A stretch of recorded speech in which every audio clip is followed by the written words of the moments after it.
নেতা।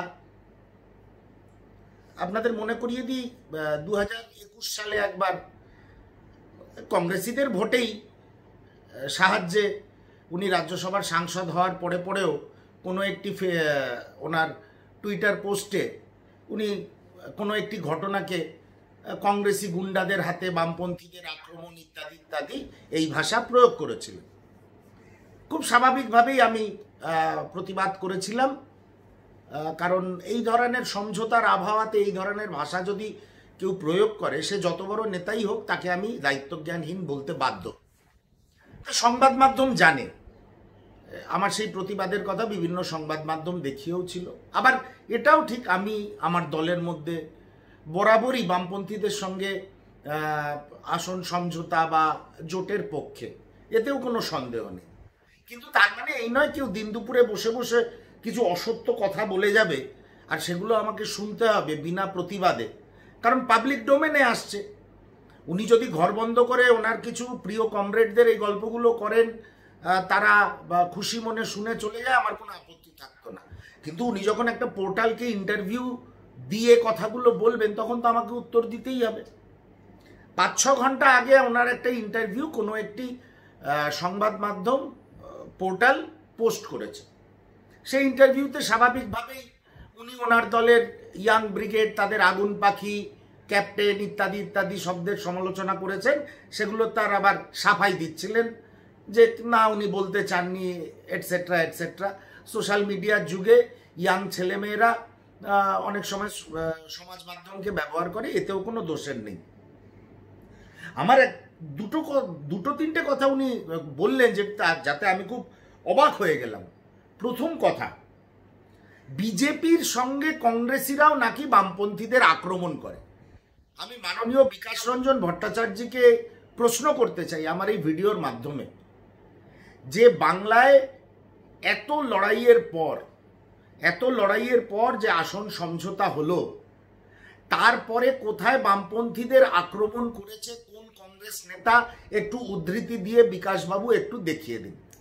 বিজেপি আক্রমণ শুধু করে না, বিজেপি কমিউনিস্ট বা কমিউনিজম তত্ত্বটা সমাজে থাকুক, সমাজে তার অস্তিত্ব থাকুক, সেটাই চায় না বিজেপি। তার সঙ্গে আপনি কি করে কংগ্রেসীদের সম্পৃক্ত করে একটা দুম করে ইন্টারভিউ দিয়ে দিলেন, আমার মাথায় এলো না। এটা গেল পয়েন্ট নাম্বার 1। আমি ছোট্ট করে শেষ করছি। দ্বিতীয় কথা, উনি বললেন এই ইন্টারভিউতে যে ভারতবর্ষে নরেন্দ্র মোদী কৃষি বিল প্রত্যাহার করে নিয়েছিলেন বামপন্থীদের আন্দোলনের জন্য। কৃষকরা মিছিল করেছিল, হাজার হাজার লক্ষ লক্ষ কৃষক একত্রিত হয়েছিল, তার মধ্যে বামপন্থী কৃষক সংগঠনগুলো ছিল। এই অবধি সব ঠিক আছে। শুধু আপনাদের আন্দোলনের জন্য কৃষি বিল নরেন্দ্র মোদী উইথড্র করতে বাধ্য হননি। রাহুল গান্ধী একটা বিরাট রোল প্লে করেছিলেন এই কৃষি আন্দোলনে। সেটা আপনাদের যখন বলার হয়, যখন আপনারা বলেন, নিজেদের হাইলাইট করেন, তখন আপনারা অন্য সহযোগী দলগুলোর কথা, যারা আপনাদের সঙ্গে বা কৃষকদের সঙ্গে এই আন্দোলনে ছিল, তাদের কথা বলতে বিকাশবাবু আপনাদের খুব কষ্ট হয়। সেই জন্য আমিত্বে তো আপনারাও ভোগেন। তা আপনার ইয়াং জেনারেশন সোশ্যাল মিডিয়াতে নিজেদের ইমেজ এনহ্যান্স করবে, এটা তো খুব স্বাভাবিক ব্যাপার, আপনাদের থেকে শেখে। আপনারা কখনো নিজেদের টাইমলাইনের বাইরে, নিজেদের ব্র্যান্ডের বাইরে যেতে চান না, অন্য কাউকে স্বীকৃতি দিতে চান না। সেটাই তো আপনার দলের ইয়াং জেনারেশনরা শিখছে। সারাদিন মোবাইল ঘাঁটছে আর দেখছে কার ইউটিউব সংস্করণে কতটা ভিউজ হয়েছে। খুব স্বাভাবিক, এটা ওদের দোষ নয়, এটা আপনাদের থেকে শিখেছে।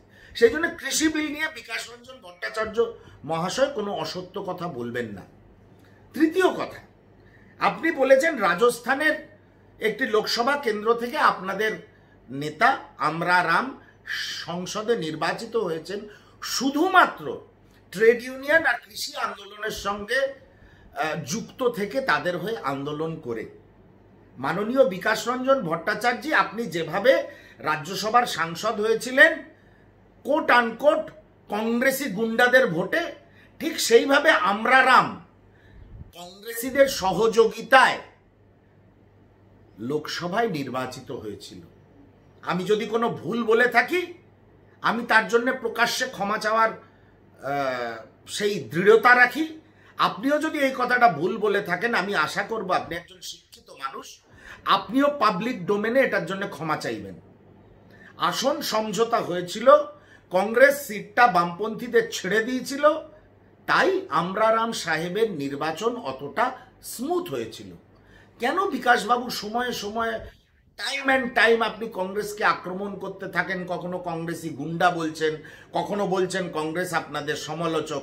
বিকাশবাবু, আপনি গ্যারান্টি দিয়ে বলতে পারবেন এই যে পশ্চিমবঙ্গে আসন সমঝোতা হলো, সব সিপিএম এর ভোট যেখানে যেখানে কংগ্রেস প্রার্থীরা চেয়েছিল, তারা দাঁড়িয়েছিল, আপনাদের সমর্থনে তারা পেয়েছে?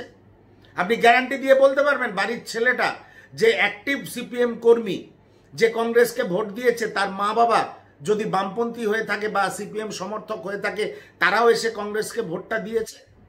পারবেন না বলতে। গ্যারান্টি দেওয়ার ক্ষমতা অন্তত আজকে বাংলার সিপিএম এর নেই। কিন্তু আমরা তৃণমূল বিরোধী, আমরা আমাদের দলের মধ্যেও তৃণমূল বিরোধী হিসাবে পরিচিত। প্রত্যেকের কিছু ফ্লজ আছে, প্রত্যেকের কিছু ড্রব্যাকস আছে, সেইটাকে নিয়ে একসঙ্গে পথ চলতে হয়। একে অন্যকে আক্রমণ প্রতি আক্রমণ করলে তার কোনো সলিউশন বেরোয় না।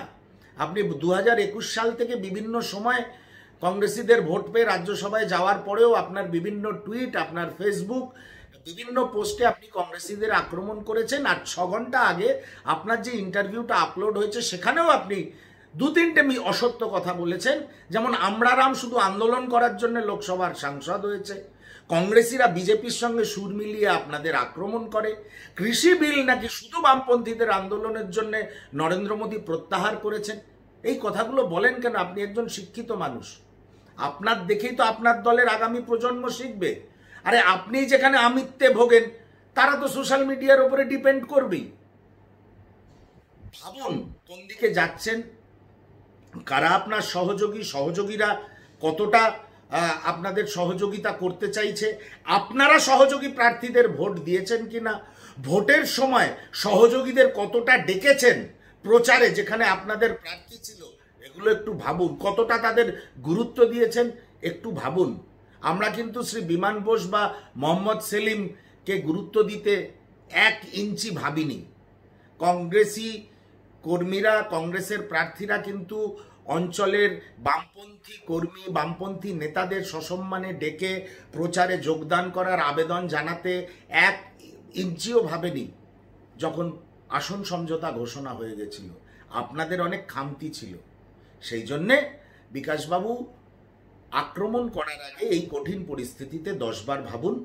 আর পশ্চিমবঙ্গে কটা আসনে আপনারা লড়াই করে কি আপনাদের স্ট্রাইক রেট, সেটা নিয়ে পর্যালোচনা করুন। তারপর আগুন পাখি বা ক্যাপ্টেন, এই শব্দগুলো তো আছেই, এটা তো আপনাদের মজ্জায় মজ্জায় ঢুকে গেছে। এতে আপনি চিন্তিত হবেন না, আপনি থামাতে পারবেন না। যাই হোক, সেটা আমার বিষয়ও নয়।